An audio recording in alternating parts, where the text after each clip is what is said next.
Hey everyone. Uh, Welcome. I'm very excited to talk to you all. So, we're going to be talking about, for the audience to know, we're talking about feature film, script writing for small budgets and small casts and ensemble casts in the case of Sasha. So, I'm going to do a quick, I'm just reading through the bios that I sent, but just to give the audience a sense of who you are. So, I'm going to start with Sasha.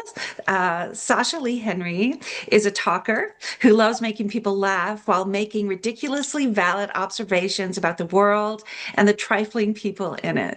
She's known for the award-winning comedy Bria Mac Gets a Life and the festival darling short Bitches Love Brunch. Dinner with Friends is her featured directorial debut, and it is the film that we'll be talking about tonight. Sherry White is a Canadian producer, screenwriter, and director, prolific in both film and television. She is best known for writing the critically acclaimed feature Maudie, starring Ethan Hawke and Sally Hawkins, and for co-creating the CBC comedy drama series Pretty Hard Cases. Sherry also wrote and directed the award-winning film Cracky, which world premiered at the 2009 Toronto International Film Festival and screened at over 30 festivals worldwide. Her recent TV credits include Sullivan's Crossing, Law and Order Toronto, Criminal Intent, and CBC's Little Dog, for which she received two nominations from the Directors Guild of Canada. Her latest feature is Blueberry Grunt, which opened the Women's Film Festival, and the film we'll be talking about tonight. Heather Young is a filmmaker based in Halifax, Nova Scotia. She made the shorts Howard and Jean, Fish, and Milk. And she also made a soft, what is it called again? Soft touch. A soft touch, because it's not on your bio, which just got Tips Top 10 Shorts. Congratulations. Her first feature, Murmur, premiered at the Toronto International Film Festival, where it won is it FIBRAC Prize? Is that how you say that? Crusty. For Okay. Sorry, for the Discovery Program and went on to win the Grand Jury Prize at the Slam Dance Festival. There is her second feature, and it's the film that we'll be talking about tonight. So super happy to have everybody here.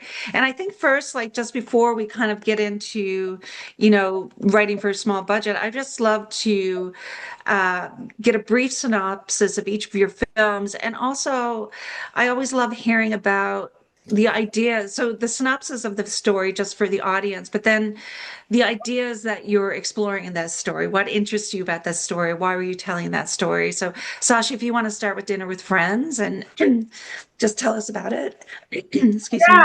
I like to describe it as it's like a platonically intimate mumblecore drama about us, a little bit about me, probably a little bit about you too, but it's about a group of like 8 friends who, all used to work and live around the same area. And we meet them kind of a decade or so into their friendship, and they've had kids and marriages and all that kind of stuff. And we see them try to navigate their early 30s and like, a new wave of responsibility in adulthood while also hanging on to their friend group and each other and navigating how that evolves while life is doing its topsy-turvy thing. Yeah.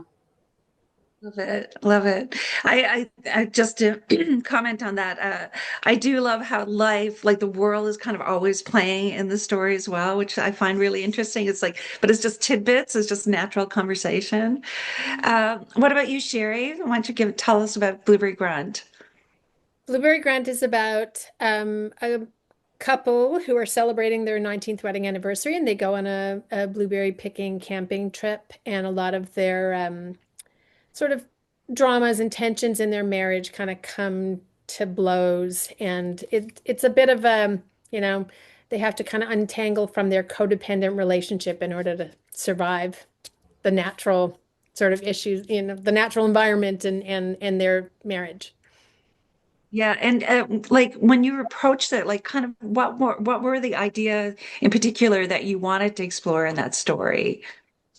I mean, I just love the barrens, where people, the blueberry picking barrens is just so dramatic and isolating. And I love the idea. And I know people who like take blueberry picking quite seriously, and they tackle it for, a few days and try to get as much blueberries as they can. And what kind of personality that requires, and the different personalities, so like of a marriage. And I just thought that's a great environment I just really wanted to do a deep dive into a marriage and with this like very dramatic setting. Yeah, it's such a great exploration of relationship. And when they're both stuck out, there's just two of them. Like, it's like there's nowhere to go but like at each other at some point. So, and I love that setting. It's just and stunning as well. What about you, Heather? Yeah, there is kind of a parallel story between two women.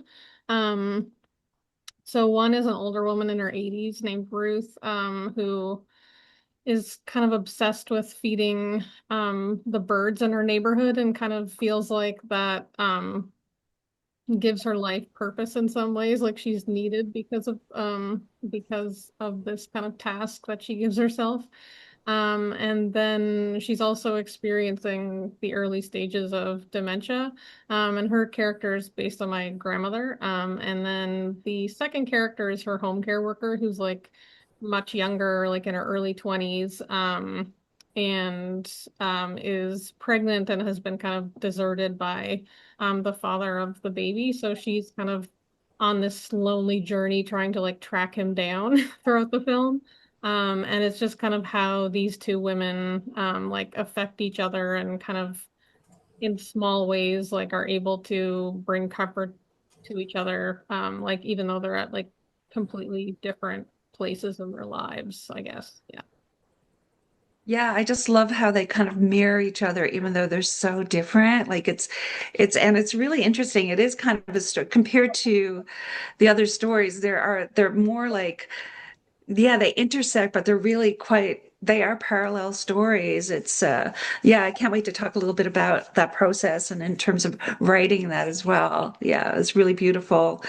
Um, in terms of budget, like Sasha, what was your budget? And like, did you write with a budget in mind and an ensemble on a budget? Like, what were you thinking? Like, you know, Well, apparently I'm quite ambitious. We knew we went to camera with a budget of $100,000, right? And with enough kind of agreements and stuff in place, knowing that we could finish a version of the film, like a really solid version of the film with that, of course, kind of with the right favors and concessions kind of thing. We were hopeful that we would be able to get some post support funding from Telefilm, which we were successful with, thankfully. And so that brought our budget closer to 200,000, kind of thing. It sounds so, it's like all at once insignificant, but quite significant if your budget was only 100,000 to then for it to be closer to 200,000, even though it's still not a lot overall. And we wrote it to be scalable.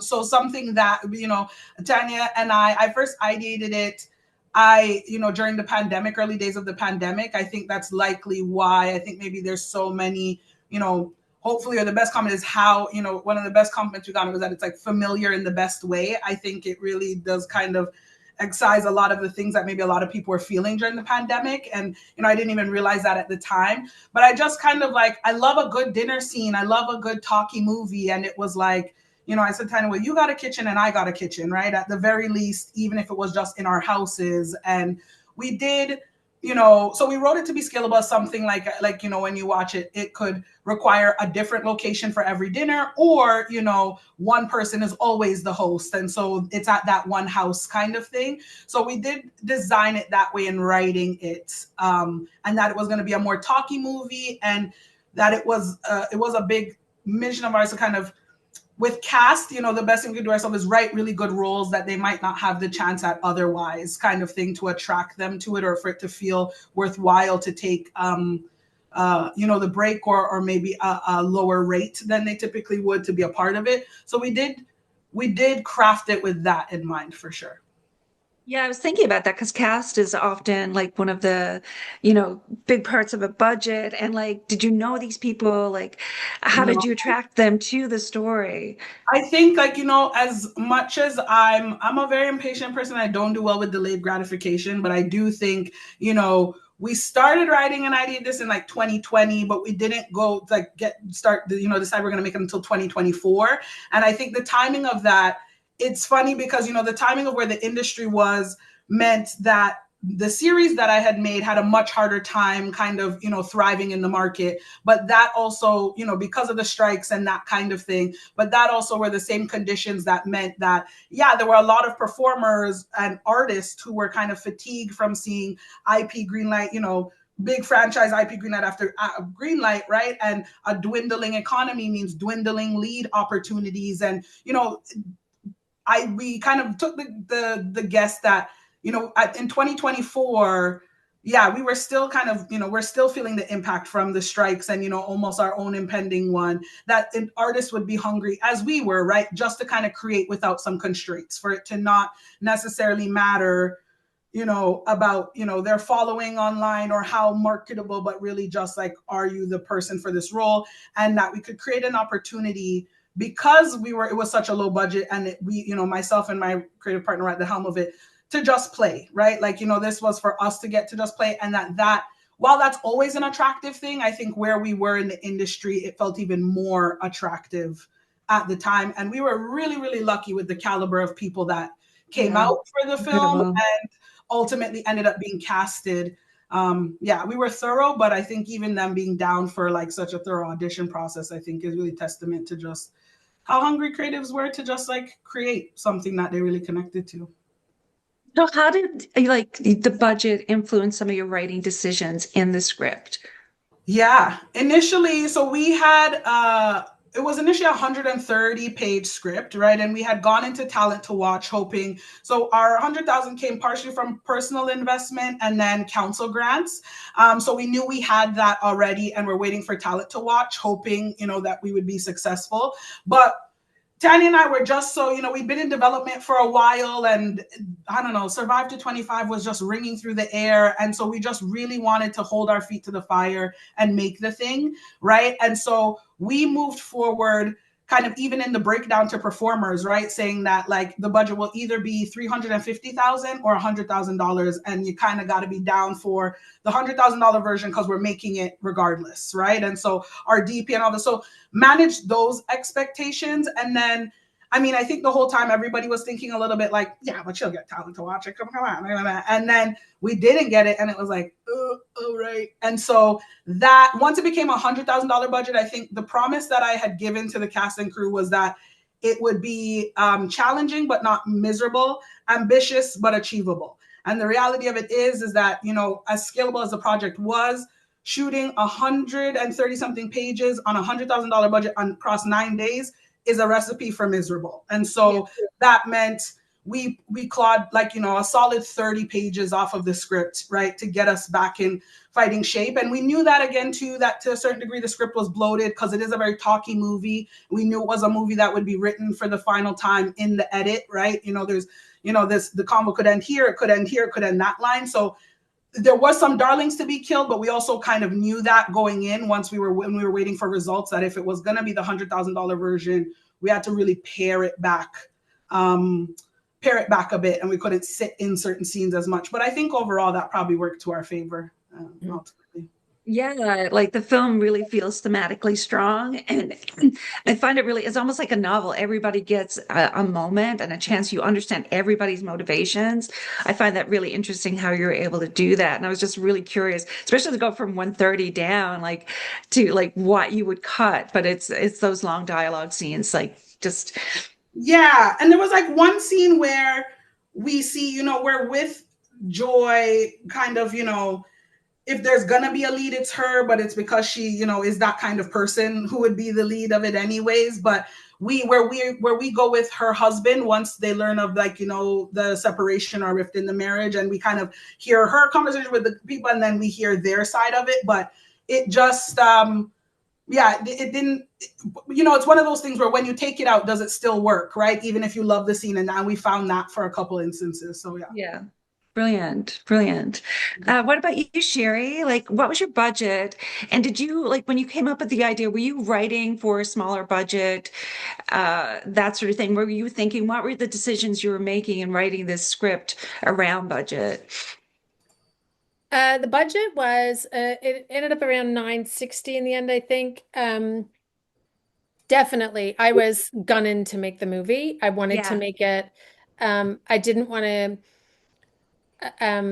I was applying through the, telefilm in the Atlantic region. And I also wanted to believe that it was a movie with two people could be made for under $1 million. Like, I just hate that that everything has to cost so much money. And so Yeah. I kind of that was always my plan. I'm not, I'd actually went in asking for with an $800,000 budget, and Telefilm did come back and say, we think it's not quite high enough. Like, you should That ask for a happened to little me more. too. Wow. What'd you say? The same thing happened to me. Yeah. Yeah. And so, yeah. And so we did, I mean, obviously, and that was a good thing. It's never enough money. But I did want to I did, always intend it was going to be just that we did have like one other character in very, small amount, and a couple of background characters, but I always intended to just have two characters. Um, so yeah, it was always kind of formed for the budget. So when you're writing, how does that like inform your decisions? Obviously, this is a two-hander. It blows my mind. Like turning like plot on a two-hander is unbelievable. It's so exciting to watch. But like that internal dynamics, and going to talk about that a little bit more. But like, yeah, I guess like when you're looking at it, because I know as a director and a producer, like you have quite a bit of experience. And there's a fairly large set piece in this as well, towards the end, like in making those decisions, like were there things that you cut out? Did you let yourself write that first draft where you kind of let yourself write bigger, or how did you approach it?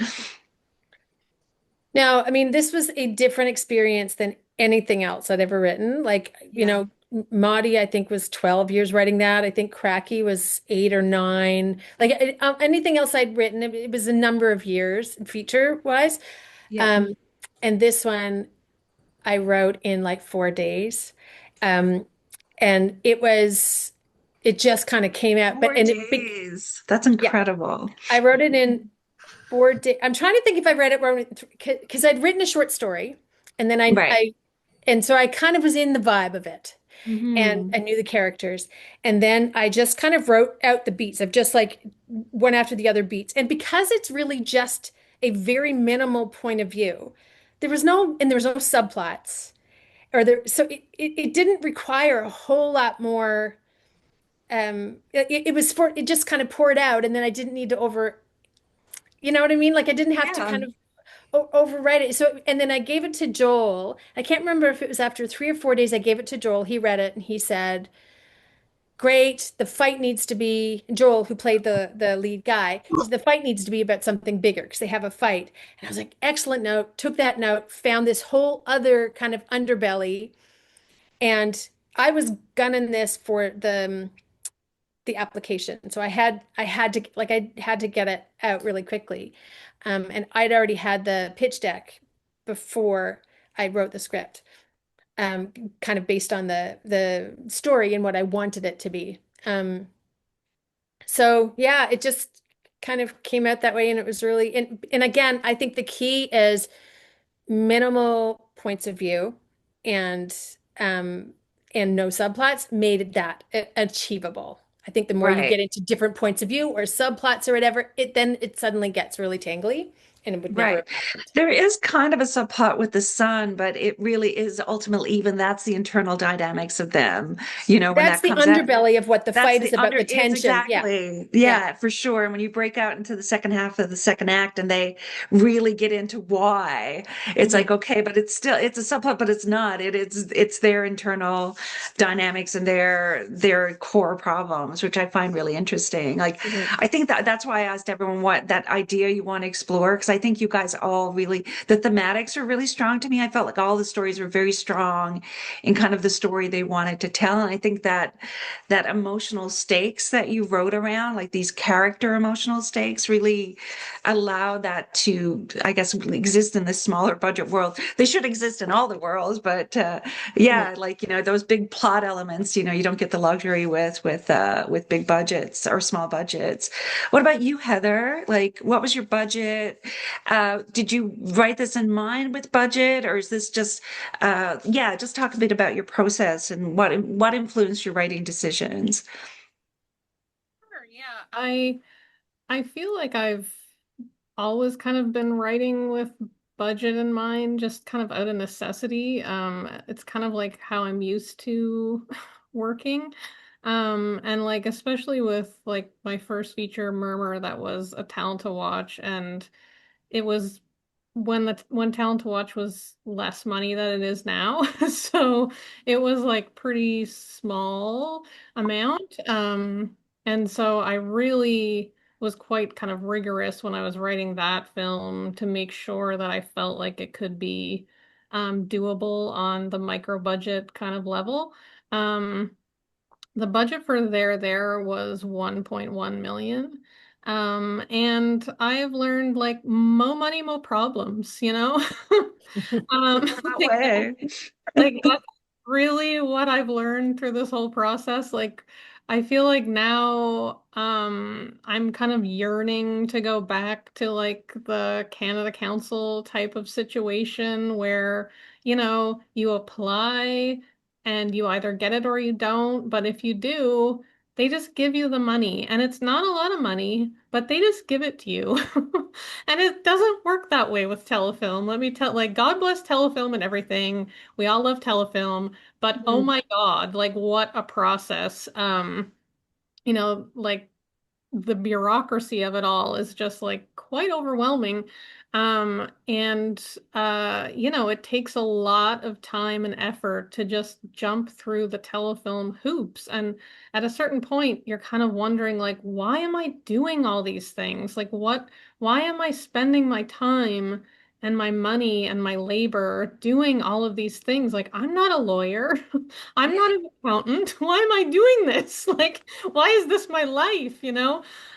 So yeah, for there, our budget was 1.1, but again, I initially went into telefilm with a budget of like 800, and they were like, no, like you can't do this. Like you can't apply with a budget of 800. Like why would you do that? Like ask for more, ask for more. Um, so I just kind of listened to them because you're trying to please telefilm, And so we increased the budget and but it gets complicated when you increase the budget because then you're getting into deferrals and you're getting into reinvestments and you're getting into all this, stuff that And the makes tax credits really are complicated too. Like in oh terms my of a Canada Council versus Yeah. it's the tax credits are that's the 100%, daunting thing. 100%. And like, the recalculation of the tax credit numbers as you increase your budget and all of this, insanity. Um, so yeah, it really does become very complex the bigger the budget gets. And like, 1.1 for most people, by most people's standards, that's like very low. But to me, it was just enough to make it really difficult. Not that I'm It's not, about the machine. yeah, I am Yeah. grateful, but like it was way harder in a number of ways than the Murmur production, which was, like very, very small. Like we had got Canada Council for Murmur, so our total budget was like 270,000 for Murmur. And then, making the leap, but you think that more money is going to make things easier, but it doesn't always make things easier. At least not for me in this particular time. It did not make things easier at all. It made things a lot more complicated and a lot harder. And I ended up just doing so much more bureaucratic work. But anyway, um, yes, I did write the script, with the budget in mind, but looking back on it now for there, um, I think I should have been more strict with myself in terms of what I was, um, like including. I think I had too many locations and I think I had too many scenes overall. And like it's hindsight's 2020 because when you're editing and you end up cutting scenes and you think, oh man, if only I could have known this at the writing stage. If only I could have taken this out at the writing stage so that I wouldn't have to spend 2 days shooting this scene that I'm now cutting. Of course, you can never you can never know those things for sure, but I did end up shooting a lot more footage than we ended up using. Like I cut so many scenes. Like I cut whole like storylines out. And now looking back, I think I should have been more disciplined with myself at the writing stage. I think I did bite off a little bit more than I could chew with the second feature. So yeah, definitely looking back, I wish that I'd cut more at the writing stage, even though I was still trying to like keep budget in mind while I was writing for sure. And at that point, when you were writing it, you didn't know your budget. You were applying with the script that you had, Yeah, right? yeah, I knew Yeah. that I was applying like to the regional production program at Telefilm. Mhm. So that's budgets under 3.5 and I knew we weren't going to be anywhere near 3.5. So I I was when I was writing the script, I was thinking 800,000, like in that range. Yeah. Um it ended up again kind of bloating out to be bigger than that, but that was kind of what I was initially thinking when I was first writing the script. Yeah. Right, right. Were there, so you ended up taking out like another storyline? Was there another character or? Yeah. Oh yeah, I cut whole characters out. Wow. I cut You would um never guess that watching the film. You would never oh, guess that. so much. I mean, well, I that's part of my kind of generally the way that I work is I shoot a lot. Like that's kind of Yeah. and like I shoot for a lot of days and I end up with a lot of footage.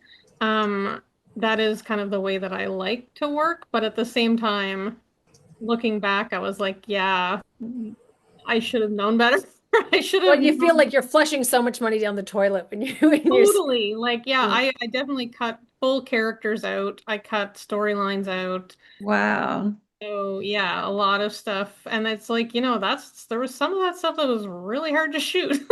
So, but that's yeah, Yeah. the I editing want to process is talk a little bit later because I want to talk a bit really about the vision, like the script to the page. And I think you and Sasha have there's a doc elements or style or the way that the camera kind of follows the characters that I find interesting too, that we can chat about. I want to chat a little bit more about, like, because all of your films are so different, which I find, first of all, very exciting and like really dealing with these very like relatable contemporary issues, but it's so beautiful how they're all just told so wonderfully different. And I mean, they're all really strong characterization. Like I think the believability and the amount of time you allow us to invest in these characters, and just it's so beautifully done in the writing and that time, I think, of the setup. You know what I mean? Like you guys really, we go for that ride because we understand the motivations of everyone and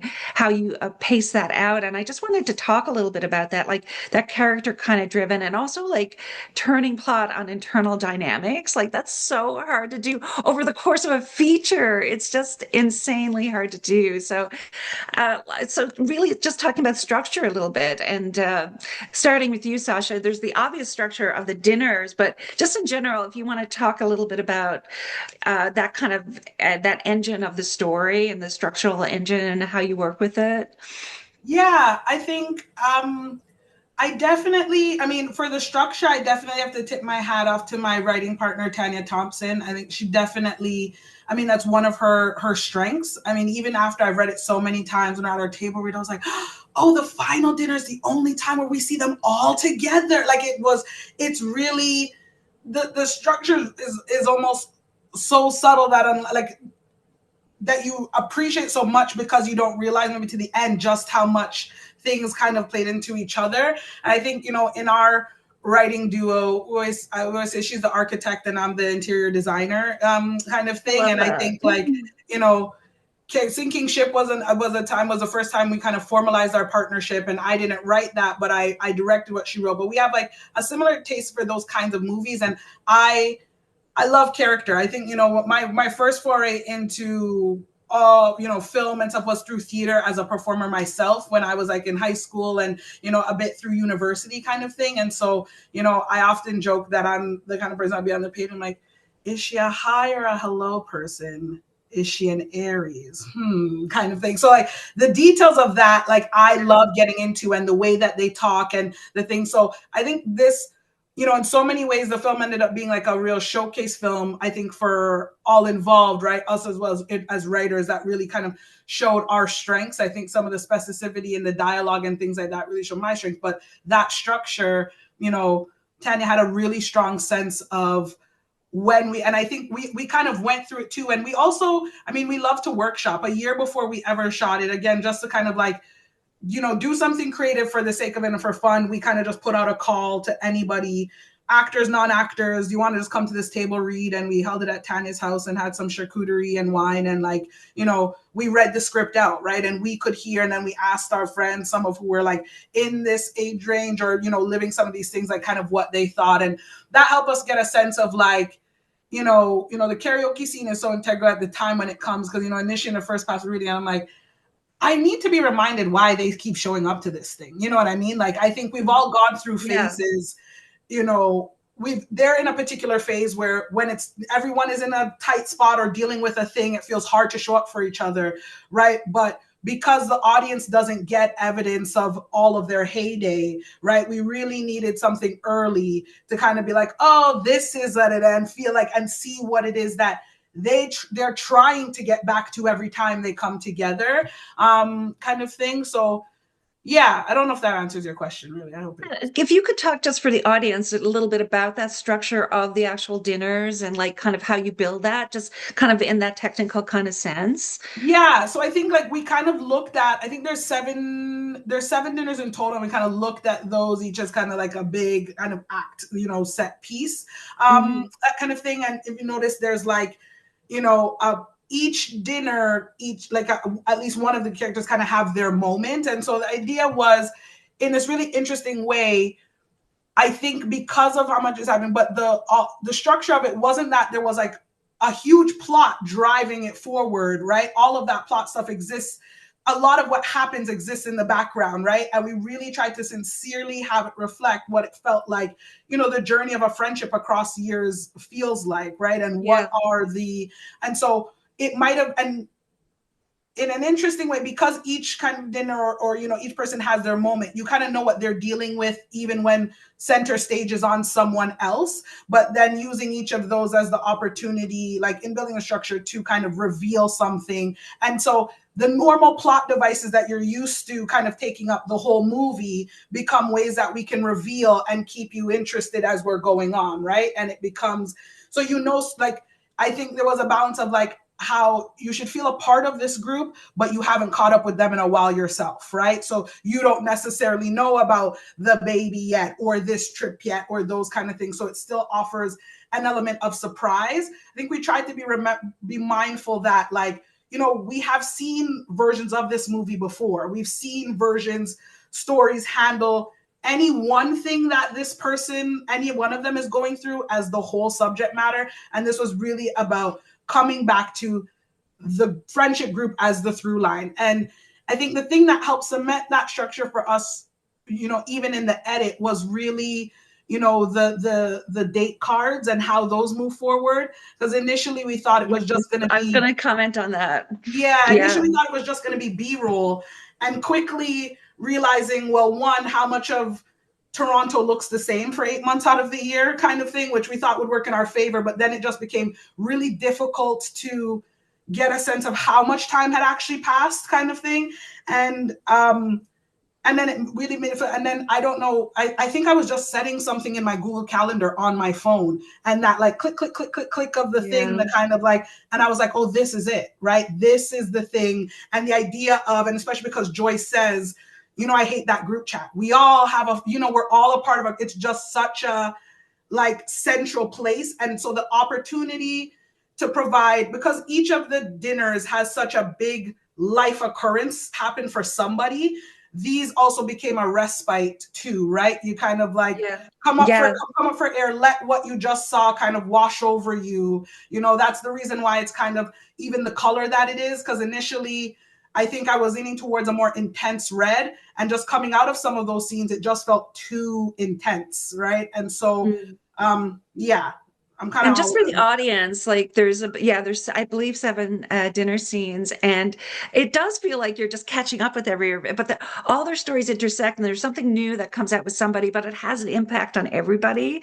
Yeah, And so between the dinners, there's the date of the dinner, and the brilliant way. Sometimes they're closer together, so you can feel. And as kind of things blow up or whatever, the dates keep spin, and it really is such a brilliant, smart, effective way of showing not only a change in time, but a tension and where the group is at. And I just thought structurally it's super smart. It really informs us and it keeps us engaged in a way. I just really love that. And the same with the way the group chat texts and stuff like that really worked.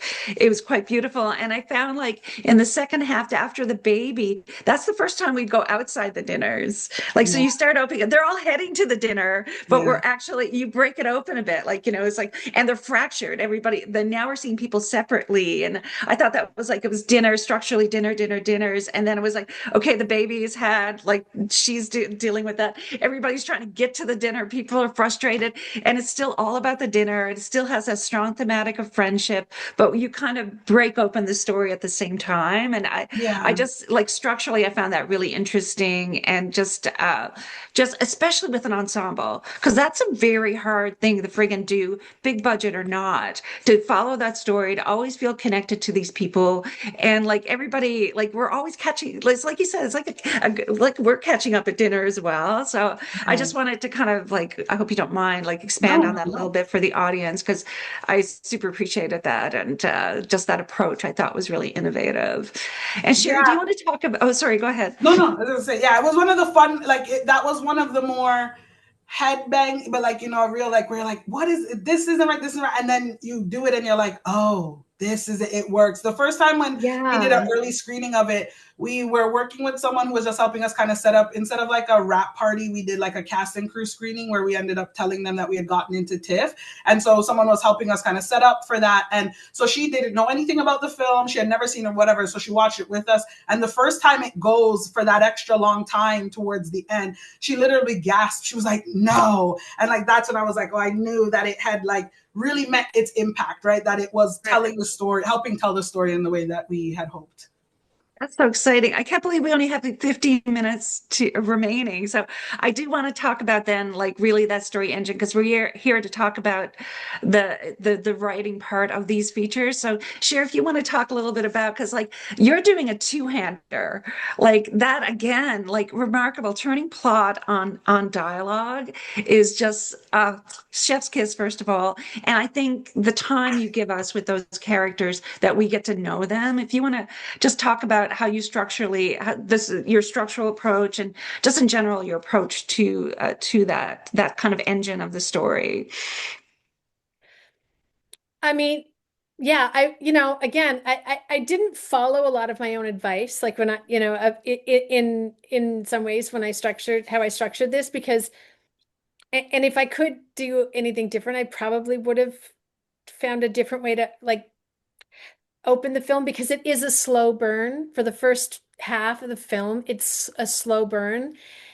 And when you have a captive audience, when people, that like if you're really on board and on for the ride, Yeah. and then you don't mind that because you're watching this couple, and there is like there was a I think an 8-page scene around a fire, and then a 10-page scene in the tent, Which and then the blows next. my mind, and it's such a brilliant scene. And I think for me, I just find that like that's the kind of stuff like why I want to go see auteur films. That's the kind of thing like to be that scene in that tent alone. If you just want to talk about that, like every story consultant or editor would say, hey, it needs to be, that needs to be a lot less. That needs to be like 3 pages max, Yeah, and and it's it probably the works. only scene that I really did like cut a lot out of, cut chunks out of, because it Really? was longer.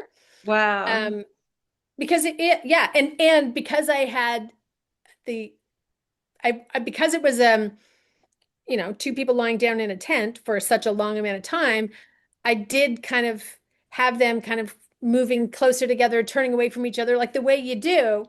But Yeah. then when I chopped it up, or when I had to cut stuff out, the moving around the tent started to become, then it was like trying to make that work. So it was that was probably one of the harder sections of the Yeah. film. And I liked that as an experiment. If it was a film, if it was a stage play, it would have been like, and in many ways, the script is like a stage play. Except for, when you get to the back half, first half, definitely. But yeah, I wish, one of the things I say when I teach screenwriting or anything is, and one of the things I've noticed, for my own self as a viewer, my ability to pay attention to anything requires emotional engagement. And if I am not emotionally hooked, I don't pay attention and I lose interest.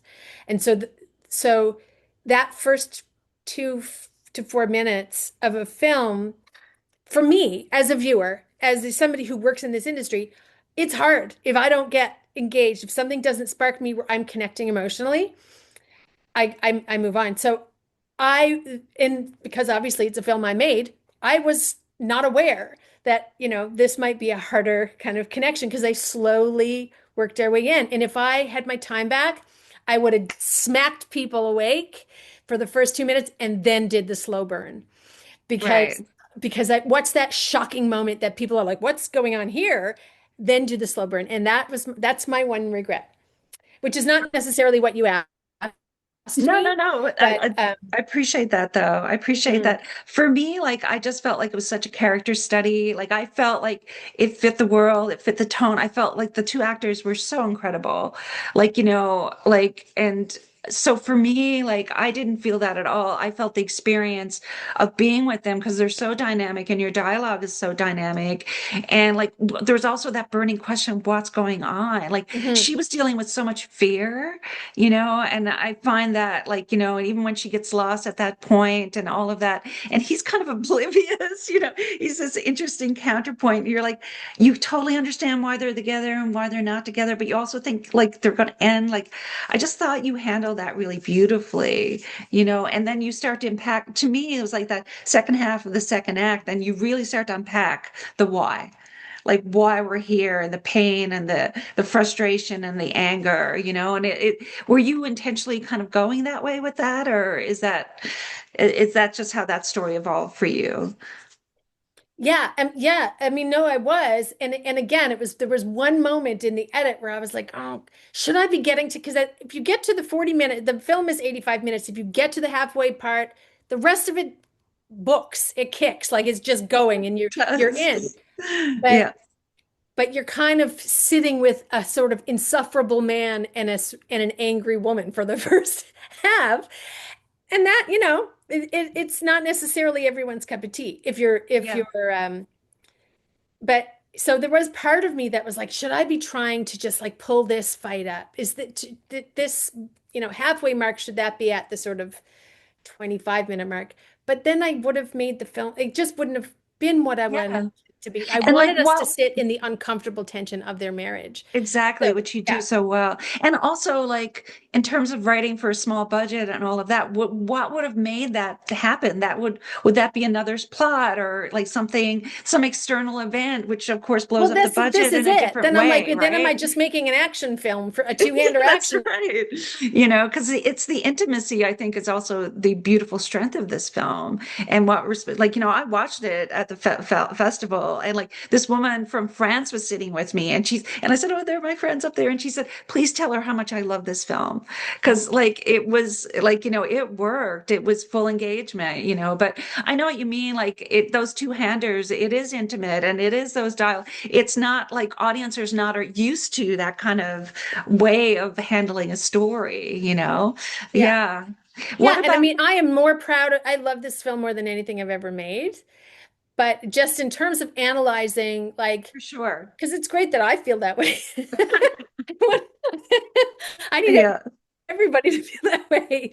But yeah, For it's me, when I think interesting. about structure, I think structure is an analysis tool. I think it's interesting to talk about, and that's why I said, like, like even when I sent you my questions, it's not the act. It can be emotional movements. It can be these chapters. I feel like Sasha's is chapters.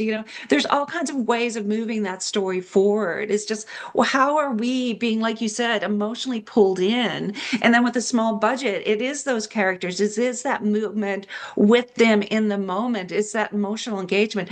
Do I believe them? Will I go on this journey with them? And I think that's where all the films are so unbelievably effective and beautiful, which is very exciting. Heather, what about you? Like, because interestingly, with yours, like you said, it's these, like, their interior worlds are very much the plot in my mind, yet they never talk about them. We experience them. Can you talk a little bit about, like, first of all, like, yeah, like how you approach this story in terms of that engine and pulling it along? And I know that's very screenwritery language, but I'm just curious about how you, like, that structure of the story and how you chose that. Sure. Yeah, I think this film was a bit of a departure from, what I've done before, just because it was two stories, like two parallel stories, two main characters. I mean, two protagonists basically. Yeah. And I've never done anything with two protagonists before. I've only ever focused on, the single human protagonist. So that in itself was quite challenging in terms of structure. Just trying to balance both of the stories, I think, was challenging during writing, and also challenging during editing because I wanted to kind of give them both equal weight. And when I was like cutting stuff left, right, and center, I had to keep in mind that, I had to have enough of each story to make them balanced, and not have one that was weighted much more heavily than the other. So that was something new for me that I hadn't done before, and it was hard for me. But I wanted to try something different, so I'm glad that I did it. Um, and yeah, in terms of structure, like my films are generally, they're quite slow and boring. Um, so, what you would call like an art film or whatever, slow pacing, and there's not a lot of dialogue, and there's a lot of, rely heavily on visuals. And I try to challenge myself to express themes through visual images, without having to kind of state the theme through exposition. And that can be hard, especially when you are also trying to kind of keep, some sort of semblance of screenwriting structure in mind at the same time, I, even though I make slow films, I don't throw out structure entirely. Like I'm always thinking about, taking my characters to kind of their lowest point at the end of Act Two, and I'm still doing all of that stuff. And with this film, that was still very much a part of the structural process. I took both of those characters to what I thought of as the lowest points of the story, at similar times. In the film, the Ruth character gets lost outside at night and, has a fall, ends up in the hospital, that type of thing. And then the Shannon character um basically has like is really struggling with her new baby and reaches this kind of rock bottom situation where she's like trying to find the dad, and kind of goes on this desperate outing to track him down, and it goes terribly. So yeah, I feel like I still took both of the characters on that kind of traditional journey to a low point, and then, kind of bring them to a conclusion in Act Three. So yeah, even though I my films don't kind of fit in with what you would think of as like a Hollywood structure, I still do kind of utilize some of the basic basic ideas in terms of taking your characters, yeah, on that kind of journey. So As a story geek and watching your story, I definitely see the structure and feel the structure there. And like one of the things I really found really interesting was how you showed plot, because I don't think anyone spoke really for the first 30, like really, or interacted, except for the home care worker. I forget her name. Was it Samantha? Yeah. With her friends sometimes when they were doing Yeah. TikToks. But you showing us plot and action through just visuals, like, and really, which brings the story along, which brings the plot along and all of that. Can you talk about that? Because that I think is so badass and so um I don't know. I just really, really respect and appreciate how you were able to do that and that I was emotionally engaged with that. Oh yeah, thanks. I mean, it's interesting. I definitely have that in mind in terms of trying to move the plot forward and also to, bring sort of thematic elements out through visual images. It's something I'm thinking about when I'm writing and obviously thinking about when I'm shooting. In terms of like the dialogue, I usually write a lot more. Like there's a lot more dialogue in the script, and I'll actually shoot a lot more dialogue than ends up in the film. That's kind of been a process for me for the past few films that I've done is I end up shooting like a lot more dialogue than ends up in the film. And then through the editing, I edit the films as well. So through the edit, I just pare it back, pare it back, pare it back, pare it back. Until I keep, I guess, like the things that feel the most true or the dialogue that feels the most realistic and important. But part of that, it sounds all well and good to be like, oh, I do this on purpose. But part of it, part of it is I've been working with non-professional actors. And a lot of like, which is great, and it's what I've learned how to do. But not all of their dialogue delivery is going to be usable. Yeah. And I feel like I'm very sensitive to that when I hear dialogue in a film that doesn't sound believable. It just like pulls me out of it so fast, and like I feel sensitive to that when I'm editing. So that's also part of the process is like what lines of dialogue are not sounding authentic and not sounding real. And if they don't sound real, even if I think it was a great line that I wrote, I'm like, I like that line.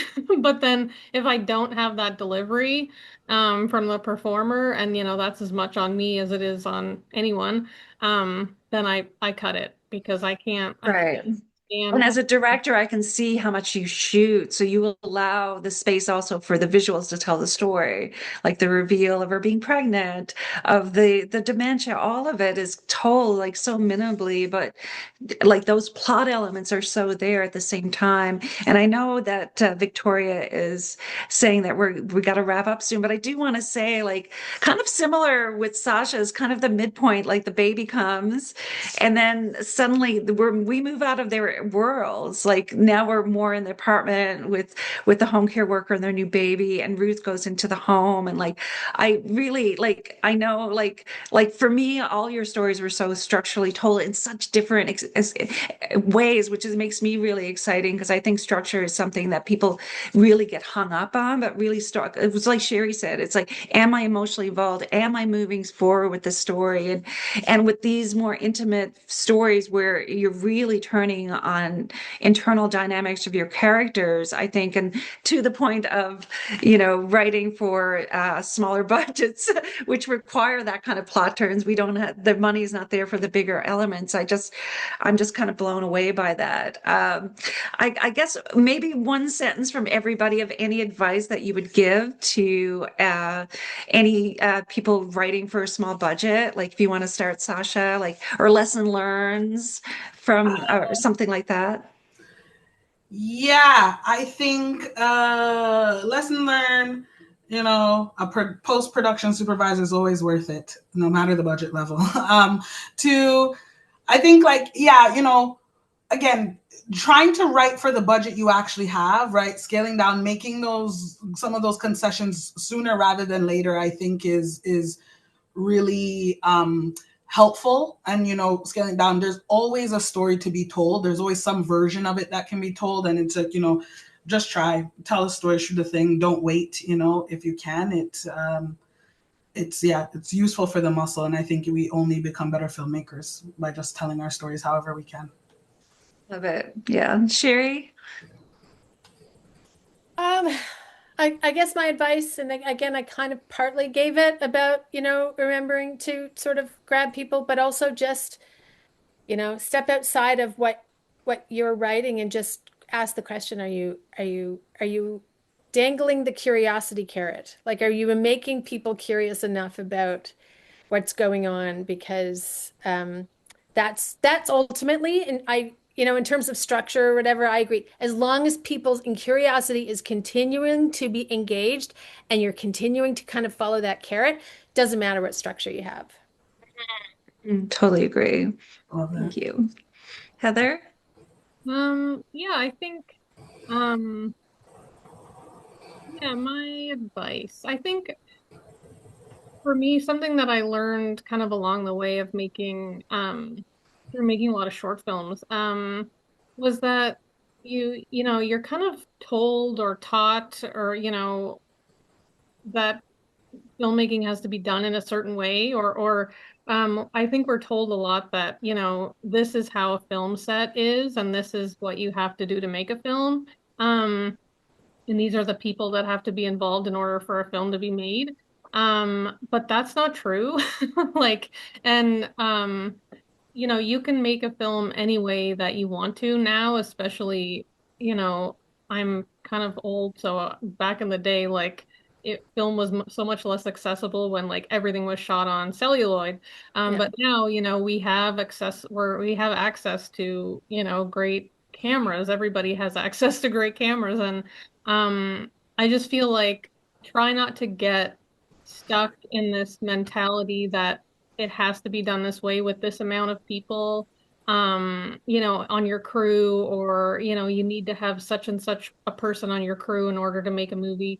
You know, you can make a movie by yourself if you want to, for like very little money. You know, I've made short films with just me, like, you know, and like think about what you have access to in your own life, you know, that could be interesting in a movie. You know, it doesn't necessarily have to be something, oh, it's like I can't afford this, but like what do you have access to? Like specifically, everyone has access to different things through their family or their friends or their work or whatever it is. And you know, you can take advantage of those kind of like resources. So yeah, just trying to remember that you don't need to have like a crew of 50 people. You don't need to have such and such a budget. You don't need to have an executive producer. You don't need to have, you know, whatever it is. You can scale it down really, really far if you want to. And you can still make a movie. One thing I'll add on the back of that, like to Heather's point, I think is very true. I think especially now, you know, budgets and this, and feels like it sucks. Like you want to make your feature, you don't want to make a short version of it or what. But I think ultimately, whether you go for the feature version or you make the short version of it or what, but like, you know, figure out a way to put rubber to road with whatever you have, however you can, you know, telling the story that you can with those ingredients. One of the biggest things that it gives you when you're able to do those things for yourself is confidence, right? You know, you make a short and you know, play out, you flex idea and you get to see for yourself. Like I genuinely felt like a more confident filmmaker after making, like after 9 days and kind of being like, I would still go for a beer with all of these people. And I think we got some good stuff. This is not like, I really, you know, I feel even more fortified because after coming off of a network series, right? Like, you know, it can be hard. You know, you had way more money than what we had now, but the confidence that it gives you as a storyteller, you know, as a writer or a director or both, I think it's really, really, really, I mean, it's hard to put a price on that. There's a lot of pressure that comes with a lot of money on the line. And when you start dealing with certain big bodies like Telefilm or studios and things like that. And so as much as it can seem like it sucks in so much, like, in a completely other way, there is a lot of room for it. When I was in the TIFF Filmmaker Lab, during the 2020 years, so it was remote. So we got to talk to a lot more people than normally would because it was through Zoom. And the amount of them, from Wim Wenders to Rami Youssef, who waxed poetic about the days that we're kind of describing now, right? Where you had what was, a very low budget, but it was you and a team of people who cared about it, trying to figure it out, kind of thing. So, it's, we all want more money, but I think constraints do really help push your creativity, and it'll help your confidence as a storyteller, for sure. For sure. And just remembering the size of story for what you have. And you guys are amazing examples. And I just love the variety of the storytelling as well. And I admire all of you so much. And I'm so grateful that we got to have a chat. I feel bad because I had a gazillion questions, and you just start getting into it and then start getting into the deeper part of it, but hey, just watch their films and you will not regret it. Thank you so much. And thanks to the St. John's International Women's Film Festival. And that's it. Good night, everybody. Thanks, Wanda. Thank you. Thanks, guys.